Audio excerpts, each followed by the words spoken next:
What's going on, guys? Today we're trying schnitzel. Let's get to it.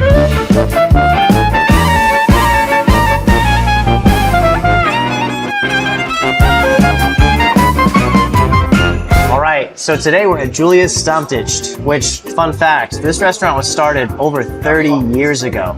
And it's one of the best German spots in all of Columbia, South Carolina. If you haven't had a chance to try it yet, you're definitely missing out, especially if schnitzel or German-style beers are something that you've been looking for. So you may have noticed these half-filled beer glasses. Well, that's because we've already been drinking them, obviously. This is the spot to get authentic German beers like Spaten and Hefeweizens. We got our salad here.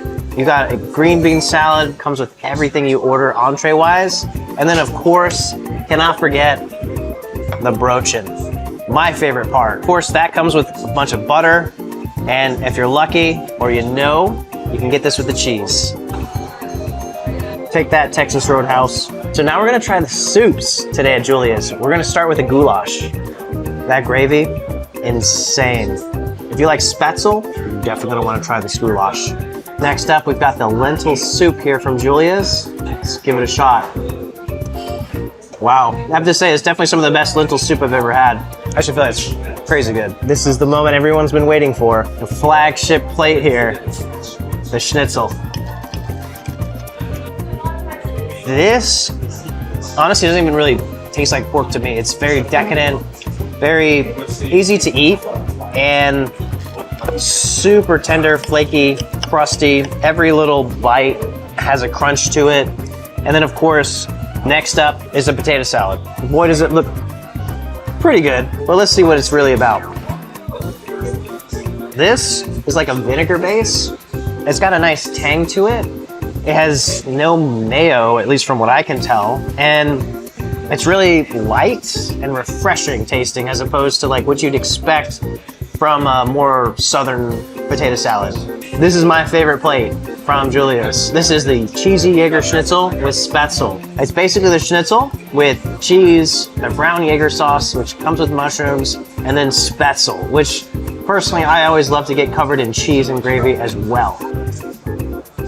Oh yeah, and then we'll get some of the spaetzle action here. I gotta stop myself from eating this plate, because I will literally just sit here and eat this plate.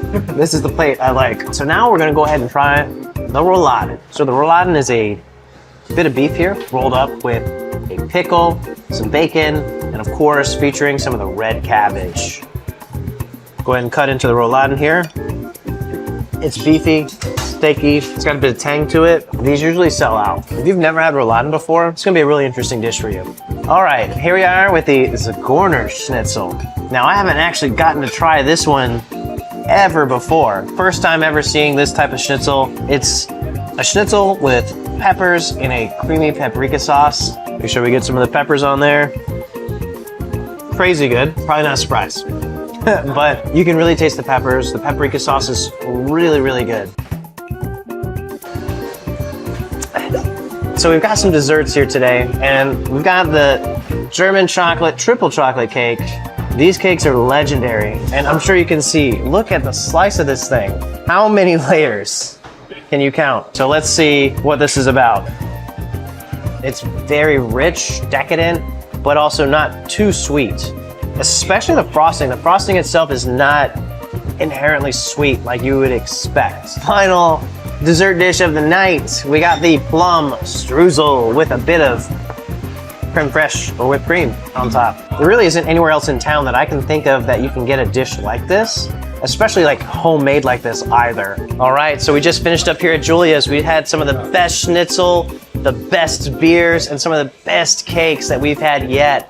If you haven't had a chance to check out this spot yet, you absolutely need to see what's going on. Auf Wiedersehen, komm wieder!